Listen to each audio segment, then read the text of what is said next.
In this video we're making a beautiful woman or goddess pendant out of polymer clay. This design allows for a lot of creative expression. You can use any colour of sculpey and make whatever size and shape you like, and you can turn them into pendants, key rings or hangers. Sculpey comes in 57 gram packs and I'm using 2 today. I've got a navy blue and a silver just so I can have some little lighter accents through my clay. I usually use about 80% the darker colour and about 20 of the lighter colour just to give it some nice swirls throughout. These bigger ones here, I've used about 1/4 of a pack of Sculpey. The smaller ones here are about 1/8 of a pack. Now first up we're going to mix our Sculpey. Now you want to have a few tools to work with your clay. I've just found a few things around my house. This is a tool for doing manicures. Then I've got this paintbrush which has a nice small rounded handle, and I've got a pointed tool too. You can use things like toothpicks, straws and knives as well. Now I'm just making my clay mixture up. So like I said before, I use about 80% of the darker colour, 20% of the lighter colour. So you're just wanting a few little accents in there with the lighter colour. But again, it's totally up to you how you make these. You can have them all one colour, you can make them white and paint them afterwards. It's totally up to you. But these ones here I'm making for a friend of mine who loves blue. So I start just working one colour and getting it pliable.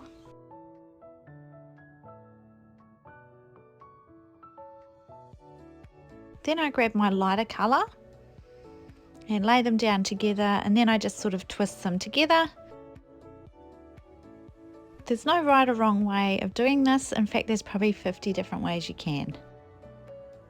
I just keep working with it until I'm happy with the colour. You can see I'm twisting it and rolling it. Once you're happy with it, then we can go ahead and start making our goddess.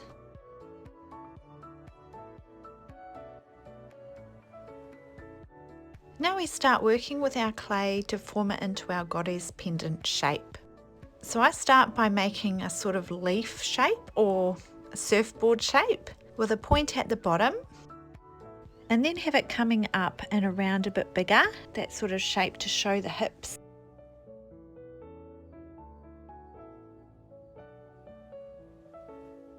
Once I'm happy with this little sort of surfboard shape, I cut a little bit across the top just so it's a flat surface for me to attach the arms onto. I really love that with clay you can just keep working with it and changing it until you've cooked it and it's hard. Then you can still change that proportion, so you keep working with it until you're happy with it. Next up I'm going to start rolling out a piece for my arms. So I'm rolling out quite a thin piece, and this is going to come right from underneath the head up over the top of the head, and that's what we attach our pendant string to. You can put a little spacer of clay underneath the arms as well, just depends on your proportions. I find it's quite helpful to do a few sketches as well, just so you know what you're aiming for. So depending on your proportions, these are pretty much the pieces of clay you're going to make. And I'll just quickly show you a few techniques. So when you're attaching 2 pieces of clay together so that they're going to stick on there, you're going to want a tool that you can come around and just scrape the edges down so that they stick onto each other, and also so that they look nice and tidy. Then a round tool is really helpful for smoothing the edges, making it look nice and tidy, and helps them to connect as well. You can also use this tool for rolling as well, so it helps to smooth it all out.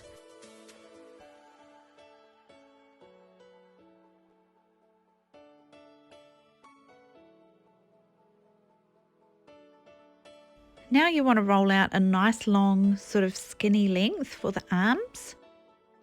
To start with, we're just placing things together and trying to get an idea of the proportions.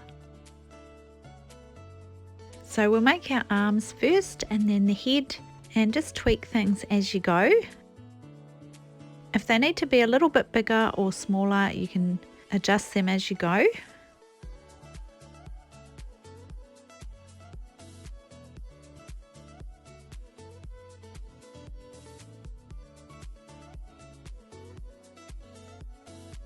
Now you can start to see how your goddess pendant is coming together. You can add some little spaces if you feel that it needs it. So I'm going to place a little piece of clay underneath the arms, and then one underneath the head as well, just so she's got a little bit of a neck. Then I'm going to take some time with my tools and use some of those smoothing and scraping techniques I showed you so that I can bring the whole pendant together.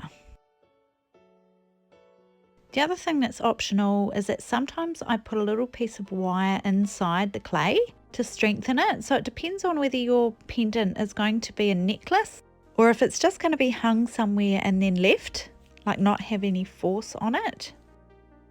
This one's going to be a necklace for a friend, so I really want it to be nice and strong. So I'm just using a small piece of 20 gauge silver wire and making a little kind of hook shape or an extended S shape. So it's got a little hook on each end. One end's going to sit inside the head at the back and the other one will go right down into the body.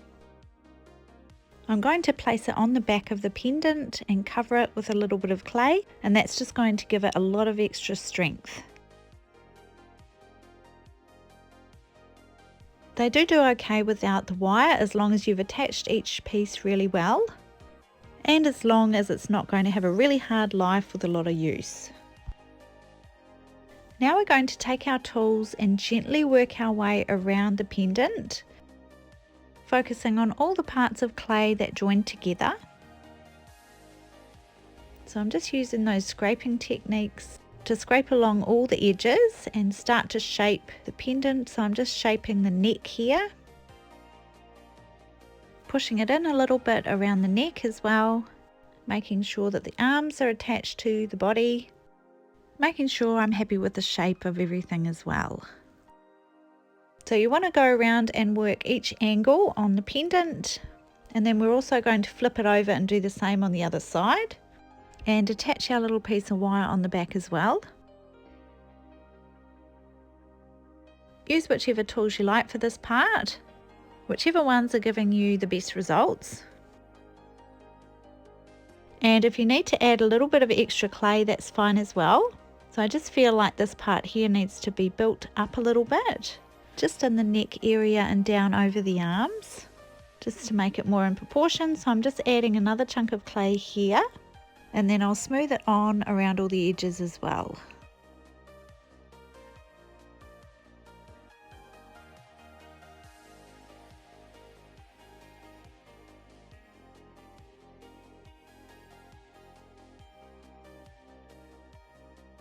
Once I'm done here, we'll flip it onto the back to get that done, and then flip it back onto the front so we can attach the breasts and the spiral.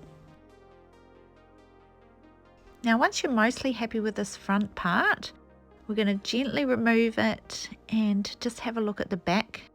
So even if you're not adding a piece of wire, you still want to flip it over and just make sure all the pieces of clay are stuck together really well and it's all nice and smooth.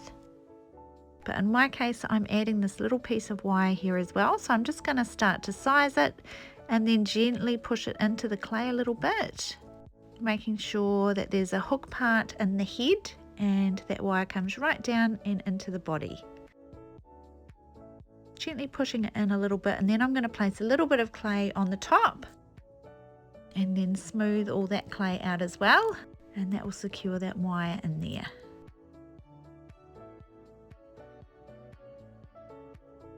Making sure all the joints of clay are sealed together as well. So just taking my time and then placing that extra piece of clay on top. It's also really helpful if you work on something that's nice and smooth and you can spin it around. So I'm just working on an old textbook, and as you'll see, I spin it around rather than having to actually move myself around. It's much easier that way.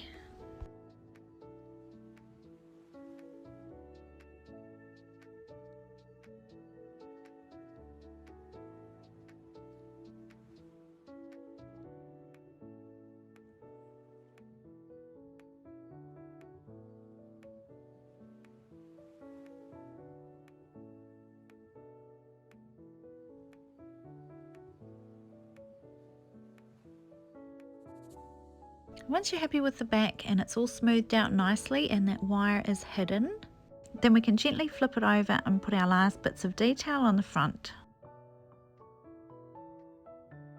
Now you want to just shape your head and make sure it doesn't have a flat spot on the front of it from being turned upside down. And then I just go over and check the neck shape and under the arms as well. Once the arms are attached, it's a little bit harder to get into the neck area.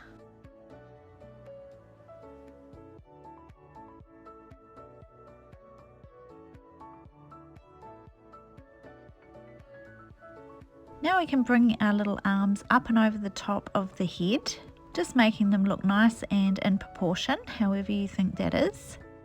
So I'm just going to even them up and then make sure I smooth it really well on all the angles to join those two arms together.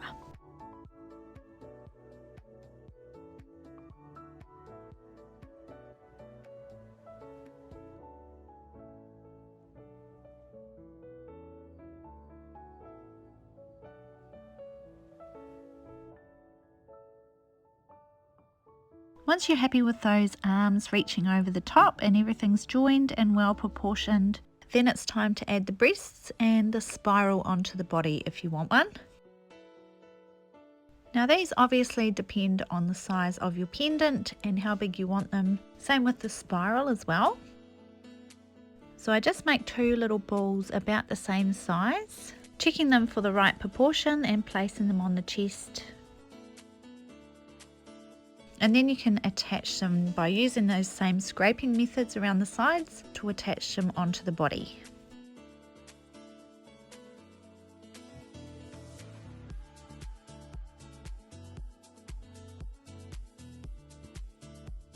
Then I just make a nice skinny roll for my little spiral.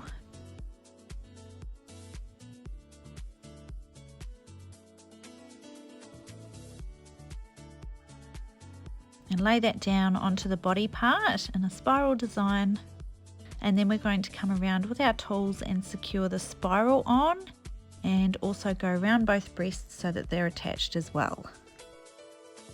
I find with a spiral it's easiest to start down the bottom and just lay it down and gently bring it around to form a little tight spiral at the top there. Then I can cut the end off and start gently working to attach it.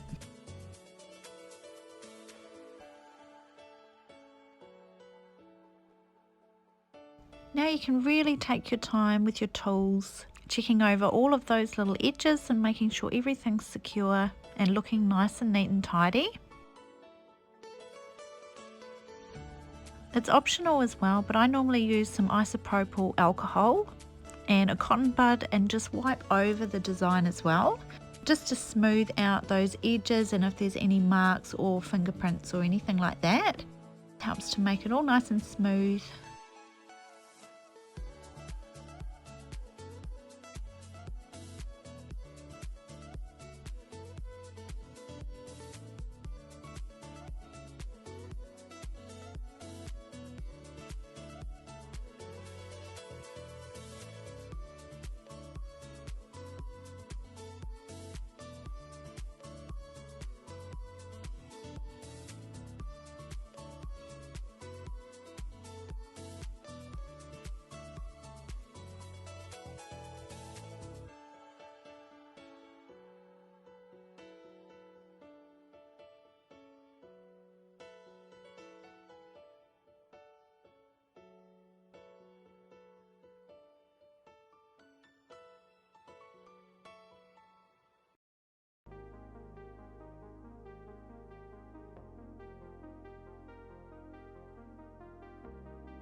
Now it's time for the isopropyl alcohol, so I'm just rubbing it down front and back and in between all the joins, smoothing everything out.